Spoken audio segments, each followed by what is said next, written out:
নেপালে। ও বন্ধু, আল্লাহর পয়গম্বর নবীজি বলেছেন মসজিদে নামাজ পড়লে বেশি নেকি। মানুষগুলো দৌড়ায় মসজিদে যায়। মসজিদে নেপালে বন্ধু নামাজ চলতেছিল। এমন সময় বন্ধু কাফের মুশরিক বেঈমান উগ্রবাদী হিন্দুরা মসজিদে যাইয়া আক্রমণ শুরু করতে, মসজিদ ভেঙ্গে ফেলে দিবে, মসজিদ ভেঙ্গে ফেলে দিবে। মসজিদের ভিতরে যারা নামাজি তাদেরকে মেরে ফেলবে। বন্ধু, মসজিদের ভিতরে ছিল এক পা ল্যাংড়া একটা যুবক, তার হাতের মধ্যে লাঠি। এই লাঠি নিয়ে সামনে দাঁড়াইছে, আল্লাহু আকবার আল্লাহু আকবার বলে আওয়াজ দিচ্ছে, আর বলেছে একজন মুসলমান থাকা সত্ত্বে আল্লাহর পবিত্র ঘরে কাউরে আঘাত করতে দিব না। একটা লাঠি নিয়ে দাঁড়ানোর কারণে উগ্রবাদী হিন্দুরা পালাইতে বাধ্য হয়েছে। আমরা হলাম বীরের জাতি, আমরা হলাম ওই জাতি, আমরা হলাম মুসলমান। ৩১৩ জন বদর প্রান্তে যে আমরা বিজয় এনেছি। আমরা আমাদেরকে দেখছেন, আমাদেরকে জীর্ণ শীর্ণ দেখা যেতে পারে, কিন্তু আমাদের শক্তি তো আমাদের শক্তিতে আমরা চলি না, চলি তো মহান রবের শক্তিতে। কথা বলেন ঠিক কিনা? ওই যুবক যদি একটা যুবক দাঁড়ানোর কারণে হিন্দুরা পালাইতে বাধ্য হয়, আমরা যদি ওই নূরপুর, ওই মারকুলি দৌলতপুরের এলাকার সকল মানুষগুলো একত্রিত হয়ে যায়, ও আমরা যদি মসজিদ মাদ্রাসার পাহারাদারি শুরু করে দিই, আমরা যদি মুসলমানদেরকে দাওয়াত দিতে শুরু করি, সুৎকুরদের ঘুষখোরদের বিরুদ্ধে লেগে যাই, এই সমাজের ভিতরে সুৎকুর ঘুষখোর খুঁজে পাওয়া যাবে না। কথা বলেন ঠিক কিনা? আরো জোরে বলেন ঠিক কিনা? এই যে সামনে আইতে নির্বাচন, কত এমপি মন্ত্রী আইব। সম্মানিত এলাকাবাসী, আপনারা আমাকে ভোট দিয়ে নির্বাচিত করুন। আপনাদের ভোটে যদি নির্বাচিত হতে পারি, আপনাদের নূরপুরের রাস্তা রাস্তা থাকবে না। কথা কোন ঠিক কিনা? অলরেডি বাইঙ্গে একবারে খাল বিল করে দিচ্ছে। কথা কোন ঠিক কিনা? এরা এসে আপনাদের সামনে বলবে যে আপনারা আমার ভোট দেন, আপনাদের রাস্তা বানায় দিব, আপনাদের কল দিব, আপনাদের যা যা প্রয়োজন আপনাদের সব দিব। কিন্তু হাত হয়ে গেল ইয়া ফের এই দিক দিয়ে পাউল ভালো। কথা কন ঠিক কিনা? কিন্তু আমার নবী কেমন নবী?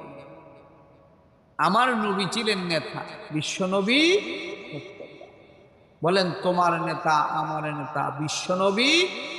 আরো জোরে বলেন, তোমার নেতা আমার নেতা বিশ্ব নবী। আমার নবী জীবনে কোনোদিন মিথ্যা কথা বলেছেন যে আমার তোমরা যদি নবী মানো তাহলে আমি তোমাদেরকে বিল্ডিং বানায় দিব। নবীজি বলেছেন আমি তোমাদেরকে বিল্ডিং বানায় দিব না, আমার আল্লাহ তোমাদেরকে জান্নাত দেবে। নবীকে মাইনা জান্নাতে যেতে চান কারা কারা? হাত উঠায় বলেন আল্লাহু আকবার। আরো জোরে আল্লাহু আকবার। আমার নবীজি মক্কা থেকে বিদায় করে দিবে। কিন্তু বিদায় করে দিবে, আবু জাহেলের পার্লামেন্টের সিদ্ধান্ত, মুহাম্মদ যেভাবে যা শুরু করছে, মুহাম্মদ জেলখানার ভিতরে ঢুকাইলাম। এরপরেও মুহাম্মদ কি করলো? মুহাম্মদ এই দাওয়াত দেওয়া বন্ধ করে না। আবু জাহেলের পার্লামেন্টের সিদ্ধান্ত হয়ে গেল আজকের রাত্রেই মুহাম্মদুর রাসূলুল্লাহকে হত্যা করা হবে। বলেন বাঁচানোর মালিক তিনি কে? আমার আল্লাহ রব্বুল আলামিন। আবু জাহেলের পার্লামেন্টে যখন সময় বন্ধ সিদ্ধান্ত হয়ে গেল আল্লাহর পয়গম্বর নবীজিকে হত্যা করা হবে, আমার আল্লাহ জিব্রাইলকে পাঠিয়ে দিলেন। জিব্রাইল, আমার বন্ধুর কাছে চইলা যাও, আমার বন্ধুকে বলবা আজকে যেন আমার বন্ধু মক্কা নগরী চইলা যা।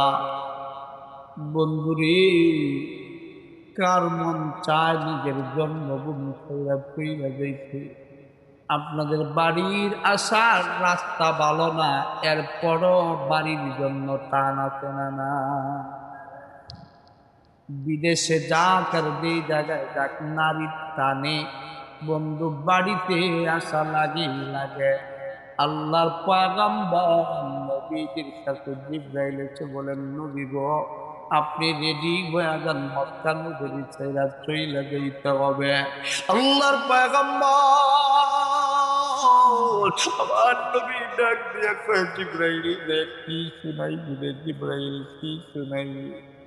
আমার মায়ের দেশ, আমার বাবার দেশ, আমি নবীর জন্ম ভূমি তাইরা আমি নবী কই যাব, কই যাব? আল্লাহর পয়গম্বর, নবী গো, আপনি কার জন্য মক্কা নগরীতে থাকতে চান গো নবীজি? যেই মক্কার মানুষগুলো আপনি নবীজিরে মারতে চায় তাদের জন্য থাকতে চায়। আল্লাহ নবী আমার কেমন করল প্রধান নবী রে, আমার নবী ডাক দিয়া কয়, জিবরাইল, তারা আবার 13টা বছর যাবৎ মারবে মারবে বলে, কিন্তু মারে না। রাহমাতুল লিল আলামিন আমার নবীজির জিবরাইল ডাক দিয়া বলে, ইয়া রাসূলুল্লাহ, ইয়া হাবিবাল্লাহ, আপনি গো নবীজি আপনার কানটারে পাতায় শুনুন। আল্লাহ নবীজি কান পাতায় শুনে একটা কাফের আর একটা কাফের তলোয়ারে তলোয়ারে বাড়ি লাগায়া ডাকিয়া করে, আব্দুল্লাহর বেটা মোহাম্মদ, শুধুমাত্র বাগির ববি বাগির বলেই তোরে কতল করা হবে। আল্লাহর পয়গম্বর আমার নবীজির তুই তুকারি করে ডাকতে বলেন, রে মুসলমান, পৃথিবীতে এমন কেউ নাই আমার নবীজির দিকে আঙ্গুল উঠাবে, আমরা মুসলমান হাত কেটে ফেলে দিব, ঠিক কিনা? আর ঘুরে বলেন কথা ঠিক কিনা? মুসলমান বন্ধু, আল্লাহর দিনকে বন্ধু জিন্দা করার জন্য যদি শাহাদত বরণ করতে হয়, করতে রাজি, কথা বলেন ঠিক কিনা? নবীর ইজ্জত রক্ষা করার জন্য শাহাদত বরণ করতে পারি, আল্লাহর নবীজিকে আমরা ছাড়তে পারি না, কথা বলেন ঠিক কিনা? নবীজি বলেছেন মসজিদে যাওয়ার জন্য মসজিদে যায়, এই জন্য মসজিদগুলো রক্ষা করা আমাদের দায়িত্ব। বন্ধু, গতকালকের ঘটনা বন্ধু, নেপালে ও বন্ধু, আল্লাহর পয়গম্বর নবীজি বলেছেন মসজিদে নামাজ পড়লে বেশি নেকি। মানুষগুলো দৌড়ায় মসজিদে যায়। মসজিদে নেপালে বন্ধু নামাজ চলতেছিল, এমন সময় বন্ধু কাফের মুশরিক বেঈমান উগ্রবাদী হিন্দুরা মসজিদে যাইয়া আক্রমণ শুরু করতে, মসজিদ ভেঙ্গে ফেলে দিবে, মসজিদ ভেঙ্গে ফেলে দিবে, মসজিদের ভিতরে যারা নামাজি তাদেরকে মেরে ফেলবে। বন্ধু, মসজিদের ভিতরে ছিল এক পা ল্যাংড়া একটা যুবক, তার হাতের মধ্যে লাঠি, এই লাঠি নিয়ে সামনে দাঁড়াইছে, আল্লাহু আকবার আল্লাহু আকবার বলে আওয়াজ দিচ্ছে, আর বলেছে একজন মুসলমান থাকা সত্ত্বে আল্লাহর পবিত্র ঘরে কাউরে আঘাত করতে দিব না।